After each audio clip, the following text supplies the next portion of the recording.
and welcome back to the channel. We are back with another history episode looking at another Celtic Britain tribe. We've gotten a few done so far. We've gone through the Atrebates, the Kenny, the Brigantes, and now we're going to have a look at the Cantii. So sit back, relax and enjoy.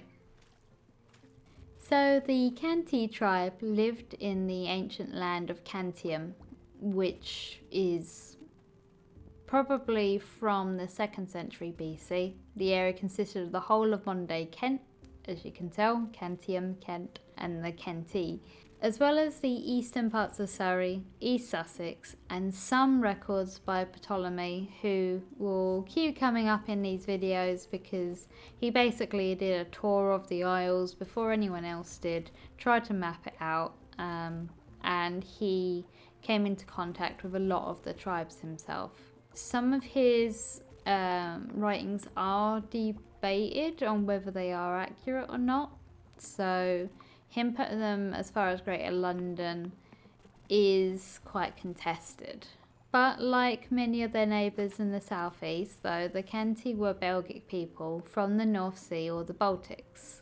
One of the reasons for their oddness is the fact that before the Romans arrived, they might not have actually existed as a whole tribe or as the Cantii.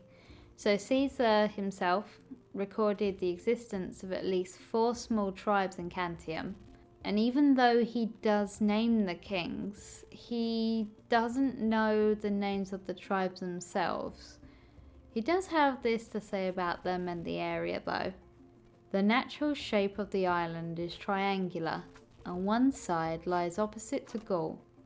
Of this side, one angle, which is in Cantium, where almost all the ships from Gaul come into land, faces the east. The lower angle faces south. Of all the Britons and the inhabitants of Cantium, an entirely maritime district, are by far the most civilized, differing but little from the Gallic manner of life. There is a historical figure that we know as Castellanus, who is recorded to come from a tribe north of the Thames River, and we know that he'd sent a message to Cantium requesting military aid against the Roman invasion. This was intercepted or found out in some way because the Romans were aware of this, and was recorded as such here. Castellanus sent messages to Cantium, a country by the sea, as above set forth, over whose 4 districts, Cingetorix, Cavalius, Taximagulus, and Segovax, ruled as kings, and commanded them to collect all their forces for a sudden attempt and assault upon the naval camp. The Cantii lords or kings' assault on the Roman naval camp didn't work though, and this failure forced Castellanus to come to terms with Caesar.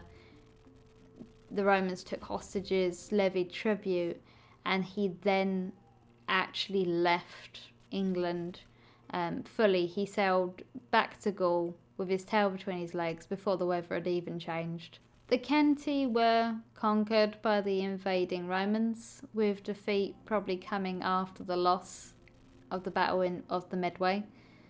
The Romans used their Batavi mounted troops across the river and surprised the Britons. Some theorise that a few of the Cantii actually ran all the way from their area right down south all the way north to Caledonia, where they refounded the tribe as the Cantii.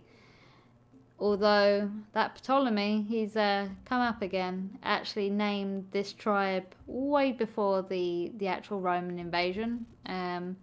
So like they may have gone all the way up there and joined their tribe, but it seems a bit far and not very likely in my opinion. From this point, the Cantii seemed to be quite firmly under Roman rule and were more or less absorbed by them and larger tribes like the Catalani, whose people also controlled part of their tribal area or around them. Eventually there was a Romano-British kingdom called Kent, but not spelt the same as modern Kent. It was Ceint. This emerged as a directly descended form of the Cantii tribal region. It likely controlled much of the same territory as the Cantii, with the possibility that Kent's traditional modern borders, prior to the Victorian age expansion of London, might have actually have been the same throughout. And that is really all we know about the Cantii.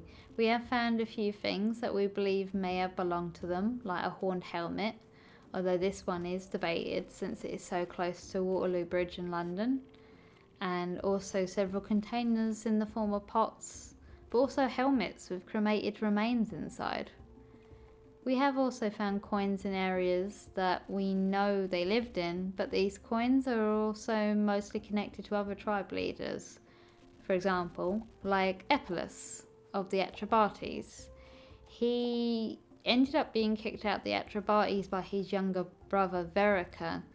So either through marriage or just being brought into the tribe, he ended up sort of taking over the Cantii. His coins were then replaced when the new king, Adminius of the Catalani, took over as well. So leadership never seemed to stay within their tribe for whatever reason. It always seemed to go to someone that just sort of joined.